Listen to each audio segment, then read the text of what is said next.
الساعة بالذكر وجعلنا وإياكم من أهل الذكر. اللهم أدم صلواتك وسلامك على حبيبنا وشفيعنا سيدنا محمد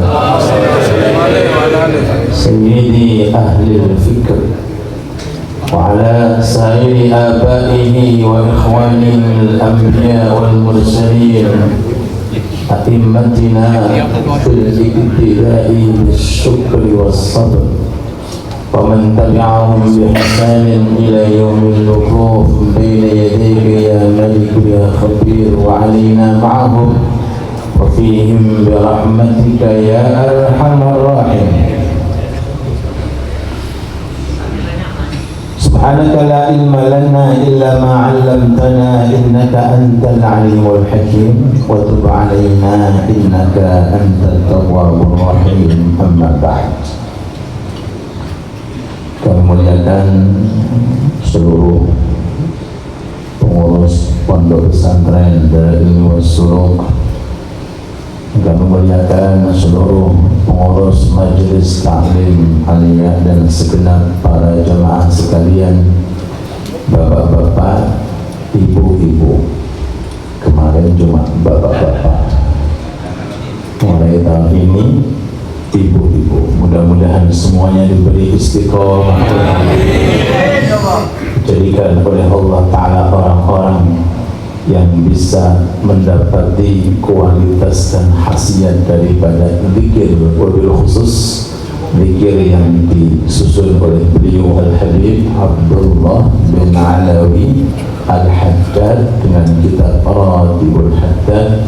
Mudah-mudahan diri kita dijaga oleh Allah, rumah kita dijaga oleh Allah, rezeki kita dijaga oleh Allah, harta kita dijaga oleh Allah. Amin amin ya rabbal alamin. Hadirin hadirat yang dirahmati Allah Subhanahu wa ta'ala, kita memasuki pembahasan tentang zikir yang nomor 2. Apa bunyinya?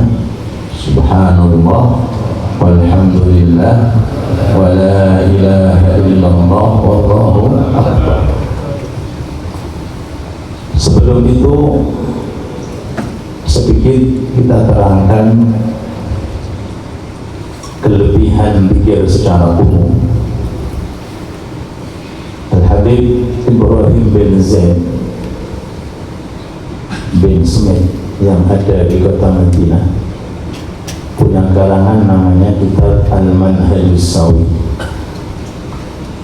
Beliau menyebutkan beberapa riwayat dari hadis Nabi Muhammad SAW. Di antaranya adalah hadis beliau ketika ada sahabat bertanya, ayyu ahli masjidi khair? Ya Rasulullah, orang-orang yang selalu istiqamah ke masjid, yang paling baik itu siapa? Dijawab, aktsaruhum dzikra. Yang paling baik berarti semuanya baik, cuma yang paling baik yang zikirnya banyak. Lalu sahabat bertanya lagi, ayyul janazatin khair? Semuanya pasti akan menjadi jenazah. Jawabnya sih menjadi jenazah. Dari sekian jenazah sing paling saya sinten aktsaruhum dzikra, sing paling banyak zikirnya. Lalu sahabat bertanya lagi, ayyul mujahidina khair? Ayyul ubadil khair? Dari kalangan orang-orang yang jihad fi sabilillah, dari kalangan orang-orang yang kesibukannya untuk beribadah, mana yang paling baik? Jawabannya sama, aktsaruhum dzikra, orang yang paling banyak zikirnya. Jadi jenengan ingin terus tiang yang berkualitas, caranya gampang, perbanyak berzikir. Nah, untuk memperbanyak zikir itu usahakan pakai zikir yang sudah dirangkum oleh para ulama, supados tidak salah nopo jalan. Bebas zikir, mau zikir apa saja monggo.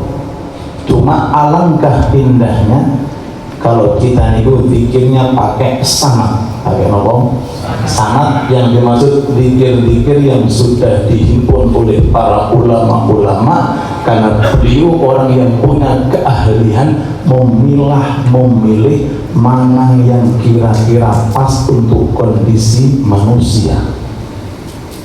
Dokter itu kan ahli mengobati orang, dan bikin resep sesuai dengan apa pasiennya, sesuai dengan sakit. Beliau para ulama di antaranya Habib Abdullah Haddad itu memilih zikir-zikir yang menyesuaikan kondisi orang-orang setelahnya. Bahkan tadi Hasan matur kali kula mantun dari Pontianak, mereka kepanggih kali menantunya Bapak Anissa. Bapak Anissa itu sama umur 109 tahun, duduk dengan menantu beliau, dikasih ijazah. Apa ijazahnya? Jangan tinggalkan baca Ratibul Qadar. Alhamdulillah, mulai kali panjenengan 1 bulan lagi berapa kali? 2 kali memiliki, kembali ke 2 kali. Kalau di sini kita bahas syarah Ratibul Haddad.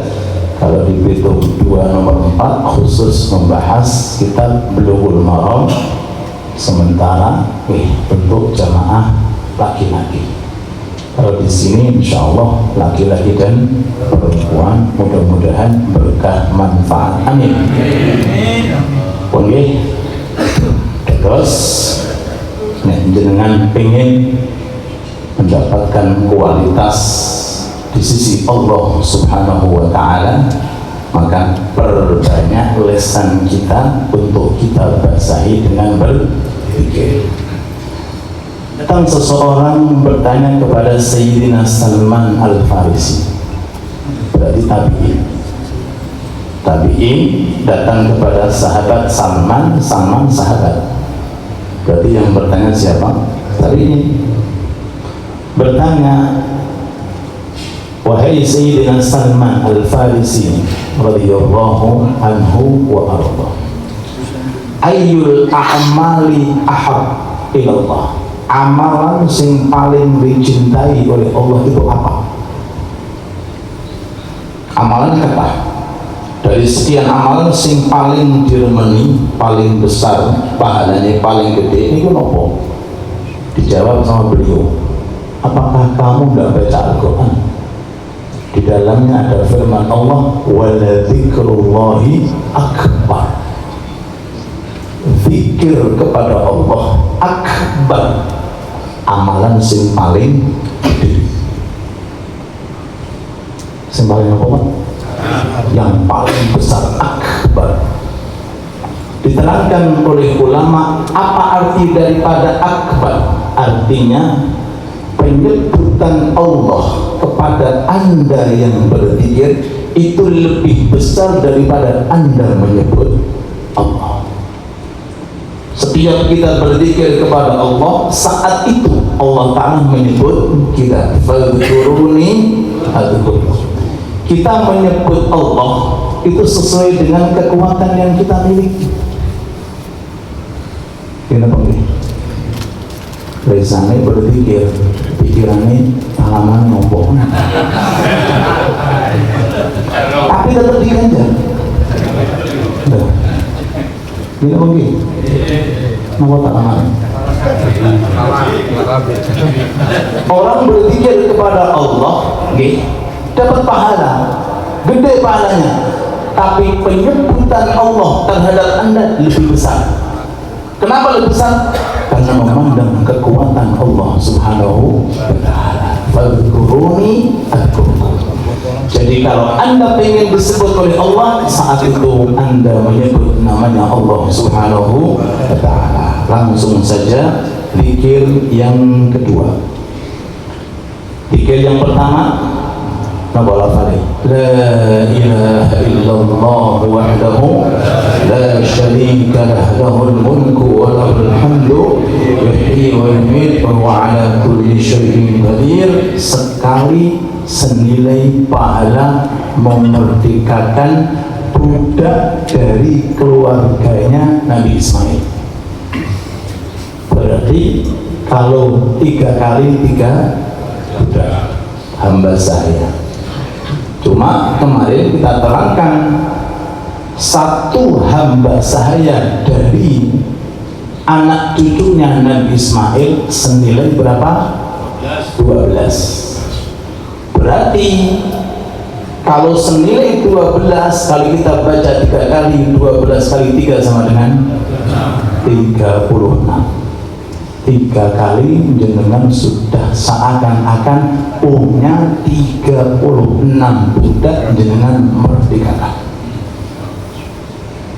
Jika satu hamba sahaya saja jenengan merdekakan, itu insya Allah jasa jenengan tidak akan masuk neraka. Bagaimana dengan 36? Niku nek ping 3, nek ping 30, ping 300. Loh, monggo baik bagi mudah-mudahan berkah manfaat, amin ya rabbal alamin. Pun zikir yang kedua, monggo sambil diunjuk, sambil diterasake, sambil terasa. Zikir yang kedua yang dimana subhanallah walhamdulillah wa la ilaha illallah wallahu akbar. Al-Habib Ahmad bin Zain Al-Habsyi, ini santrinya Habib Abdullah Haddad. Menurut keterangan sekelas Habib Abdul Haddad saat itu santrinya cuma 1. Masya Allah. Jadi belajarnya, saya pernah di sana itu lihat tempat belajar itu di tangga itu, tadi beliau di atas, setengah tok nih. Namanya Habib Ahmad bin Zain Al-Habsyi. Cuma 1 kayak berapa orang? Datuk beliau Habib Ahmad ini kesukaannya kurma. Cuma seusai makan kurma, bijinya dihitung per biji sholat 2 rakaat. Jenengan bingung. Makanya terus keturunan sing sahe-sahe. Kata beliau Habib Ahmad, kalau saya niru datukku kelihatan repot. Saya akali yang lebih ringan. Setiap makan kurma 1 biji saya ucapkan subhanallah. Niku kalau kurma. Kalau nasi berapa Pak? Tinggal kita meniru mana. Pintu ibadah dibuka oleh Allah Subhanahu wa ta'ala, apalagi pintu zikir bebas. Bahkan dalam kondisi orang dalam kondisi boten suci zikir diperbolehkan. Habib Ahmad bin Zain Al-Habsyi mengatakan bahwa ucapan subhanallah walhamdulillah 4 itu semuanya ada di dalam Al-Quran. Jadi kalau seandainya ada orang punya keterbatasan, belum punya waktu membaca Quran, tidak usah susah. Dengan dikengken mewakili pakai nopo subhanallah alhamdulillah la ilaha illallah Allahu akbar. Itu lafal per kali di dalam Quran ada. Berarti kalau 4 kalimat itu dari Al-Quran, berarti per huruf dihitung 10 kebaikan. Ingat 10 kebaikan. Dan itu dianjurkan setiap zikir yang lafalnya ada di dalam Quran. Semisal basmalah, ada orang minum mengucapkan basmalah. Kalau diniati Al-Quran, maka per hurufin 10 kebaikan. Tapi kalau tidak diniati Al-Quran, maka pahalanya sekedar zikir. Paham gak? Loh, ini faedahnya kita ngaji. Cuma bagi perempuan atau laki-laki yang punya hadas besar, jangan niati baca Quran, karena nggak boleh membaca Al-Quran. Dan basmalah itu setiap kali jenengan waos, ketika mau makan, mau minum, keluar masuk rumah, jenengan niati maos Al-Quran, berarti per huruf berapa? 10 kebaikan. Niki gimana? Dihitung oleh beliau, ternyata jumlahnya itu ada 40 huruf. Mulai dari subhanallah, alhamdulillah, la ilaha illallah, Allahu akbar. 40 kali 10 sama dengan 400 kali 3 sama dengan 3 kali dengan Allah sudah senilai 1200 kebaikan. Ini pentingnya matematika, Bapak. Alhamdulillah, subhanallah. Jangan maklum sholat berapa kali nih, Mas? 3, tinggal menghitung. Loh, ini ngertos nopo ilmu ini. Sehingga seseorang, maaf jangan sampai menjauh dari majelis ilmu, majelis taklim. Karena ilmu itu bagi amal ibarat seperti imam untuk makmum. Makmum sebanyak apapun tanpa imam tidak mungkin sholatnya sah. Gila ponggi. Orang yang ngoten amal to'at tapi tanpa didasari dengan ilmu, maka to'atnya tidak dianggap oleh Allah. Alhamdulillah kita hidup di Gresik, subhanallah, di mana-mana ada majelis taklim. Monggo kita manfaatkan, semoga dijadikan oleh Allah Ta'ala orang yang istiqomah untuk mengerjakan. Amin ya rabbal alamin. Kemudian para rawuh ingkang kawula mulyake, ucapan ini disebut pula di dalam Al-Quran, namanya Al-Baqiyatus Shalihat. Al-Baqiyatus Shalihat. Jadi kalau ada istilah Al-Baqiyatus Shalihat, itu jawabannya 4 zikir. Subhanallah, walhamdulillah, wa la ilaha illallah, wallahu akbar. Kenapa dikatakan Al-Baqiyat? Karena makna Al-Baqiyat itu langgeng. Langgeng itu abadi. Jadi pahala setiap jenengan membaca subhanallah nopo alhamdulillah itu tertulis abadi teng swarga, boten telas. Boten nopo telas. Jenengan ucapake malih yang pertama tadi masih ada, diganjar lagi yang kedua. Jenengan mengucapkan lagi, diganjar yang ketiga. Wahakara seterusnya. Al-Baqiyatus Shalihat, ucapan subhanallah walhamdulillah wa la ilaha illallah wallahu akbar. Lagi ini sebutan di dalam Al-Quran.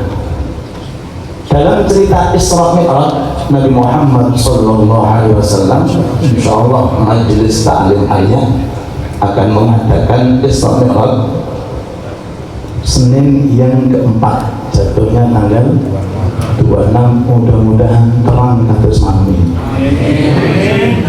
Amin Allahumma. Untuk tahun ini Isra Mi'raj di Majelis Aliyah diadakan di pondok, untuk tahun depan menyesuaikan tempat. Mudah-mudahan semua para pengurus, para jemaah diberi oleh Allah Ta'ala sehat walafiat. Amin ya rabbal. Monggo diajak istri, anak, umum untuk laki-laki, untuk nopo perempuan. Senin yang keempat jalsah Isnin, kemudian momennya Isra Mi'raj. Dalam Isra Mi'raj itu Nabi Muhammad sallallahu alaihi wasallam kepanggih Nabi Ibrahim di langit yang ketujuh. Nabi Ibrahim itu ketemu dengan beberapa nabi, ketemu dengan Nabi Musa, ketemu dengan Nabi Isa, ketemu dengan Nabi Ibrahim alaihi salatu wassalam. Ketika ketemu dengan Nabi Ibrahim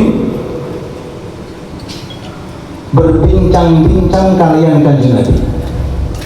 Di antara perbincangan antara Nabi Ibrahim dengan Nabi Muhammad SAW adalah sebagai berikut. Ya Muhammad, akrim minni ummataka bisalam.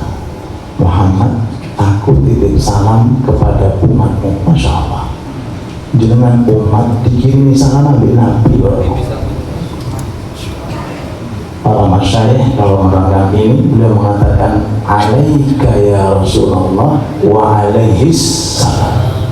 Kepadamu ya Rasulullah yang menyampaikan untuk kami, dan kepada Ibrahim yang kirim salam, mudah-mudahan mendapatkan terus keselamatan dari Allah Subhanahu wa ta'ala. Itu aturannya gitu.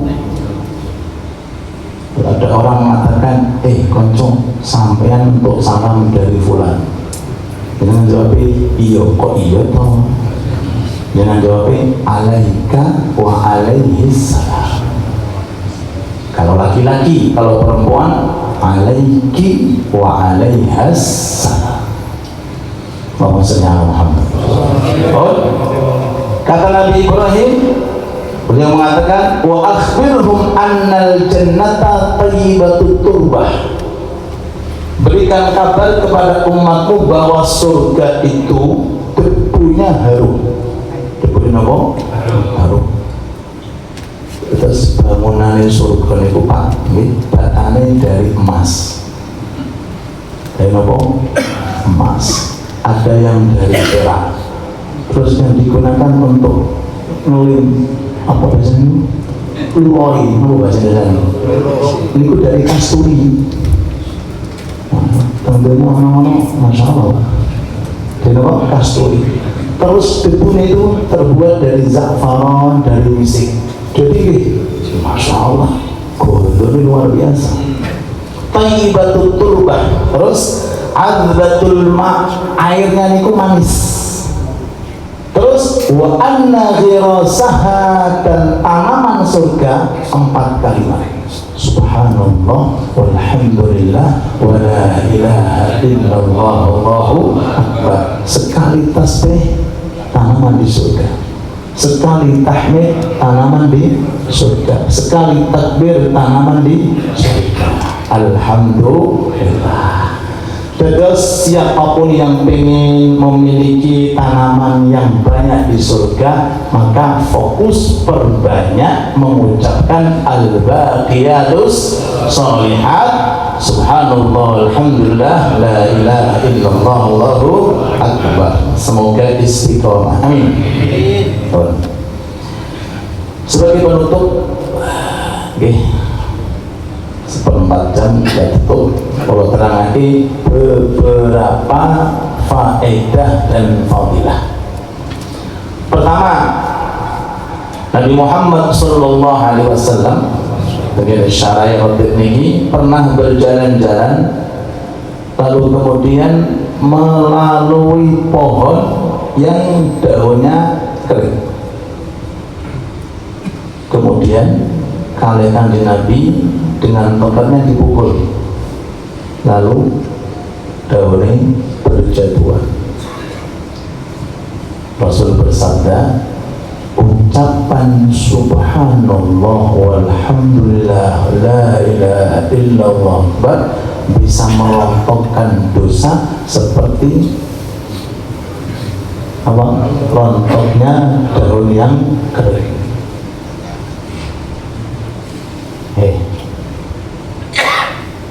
Terus jenengan dikasih oleh Allah Ta'ala senang mengamalkan pikir yang ketiga ini, dari alamat diri panjenengan bersih saking dosa.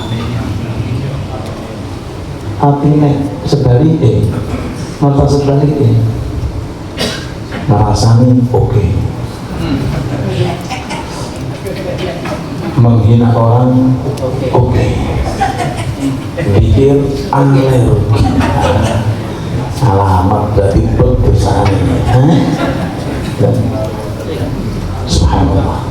Oke. Jadi termasuk zikir yang digunakan untuk menghapus merontokkan dosa adalah zikir yang kedua. Semoga diamalkan dan istiqomah. Boleh? Go. Dibaca, diistiqomahkan. Mudah-mudahan dosa kita diampuni oleh Allah. Kalau sudah dosa kita diampuni oleh Allah, berarti diri kita bersih, diajak ngaji gampang.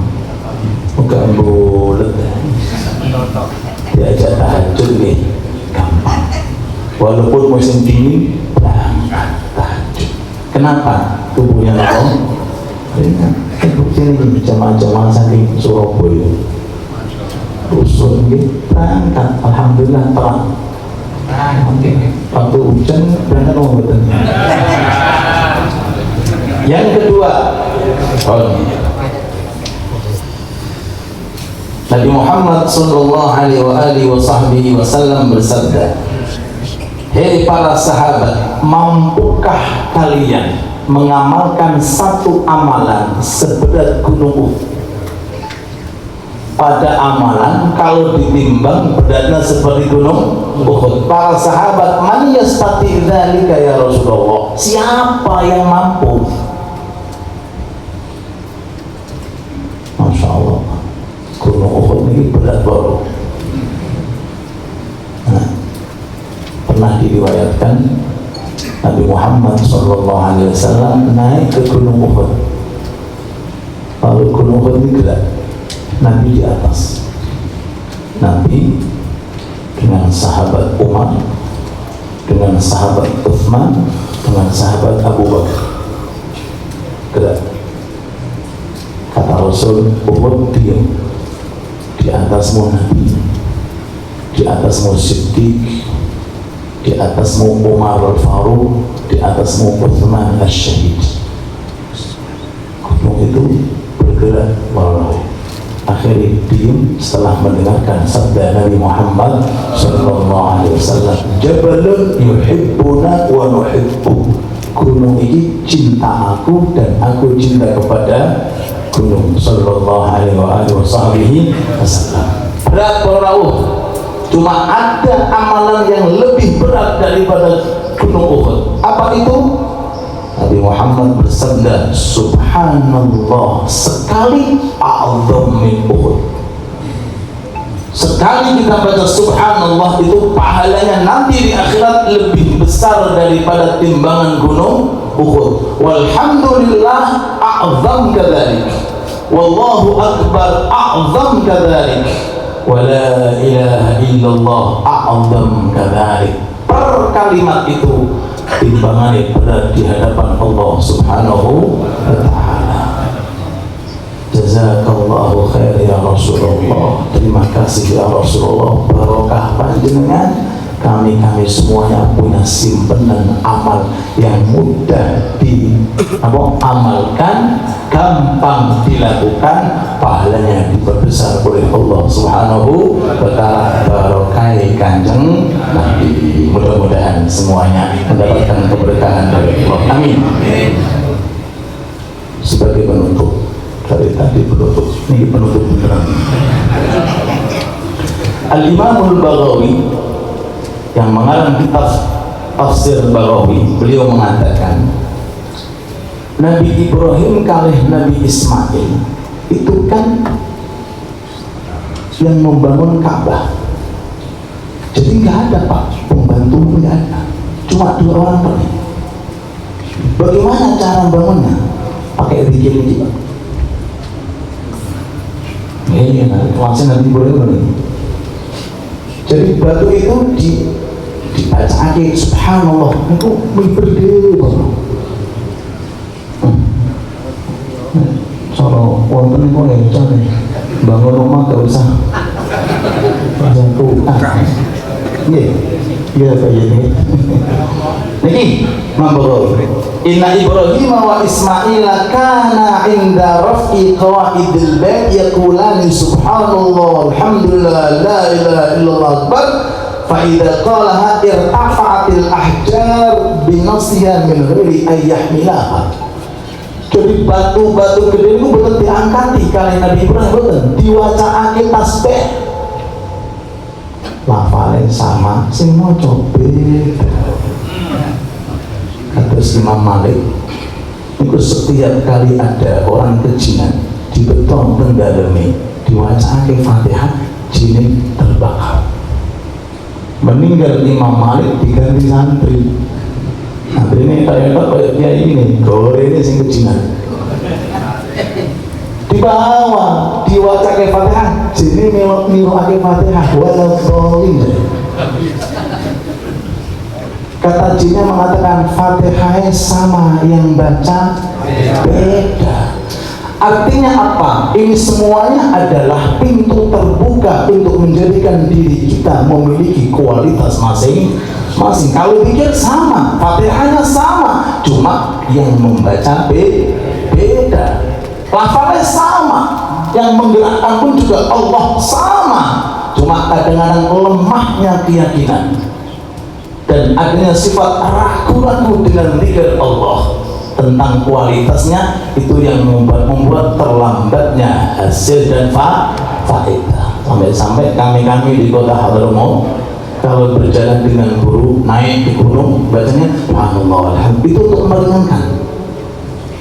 Dengan pakai kendaraan mobil naik jembatan sing tinggi, jangan diaturi baca subhanallah alhamdulillah, para kok diklakson